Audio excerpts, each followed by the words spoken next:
অর্থ ও পরিকল্পনা মন্ত্রী আমির খুসরো মাহমুদ চৌধুরী বলেছেন, স্বাধীনতার ঘোষক সহ যারা সম্মুখ যুদ্ধে অংশ নিয়েছিলেন তাদের অনেককে এতদিন গুরুত্ব দেয়া হয়নি। অযত্ন ও অবহেলায় রাখা চট্টগ্রামের জিয়া স্মৃতি জাদুঘরকে দ্রুত হেরিটেজ ঘোষণা দিয়ে সংস্কার করা হবে বলে জানান তিনি। সকালে চট্টগ্রামে জিয়া স্মৃতি জাদুঘর পরিদর্শন শেষে এসব কথা বলেন অর্থমন্ত্রী। বলেন, জিয়া স্মৃতি জাদুঘর জাতির গুরুত্বপূর্ণ হেরিটেজ প্রপার্টি।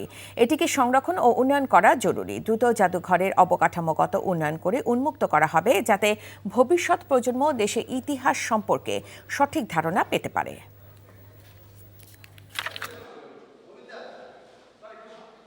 স্বাধীনতার ঘোষক, তার স্মৃতি, তার এখানে মৃত্যুবরণ হয়েছে, এই স্মৃতি অম্লান। এই জায়গাতে আমাদের জন্য যথেষ্ট জাতীয় গুরুত্ব রয়েছে এবং এটার ইমিডিয়েট সংস্কারের মাধ্যমে এই প্রপার্টিকে ধরে রাখতে হবে।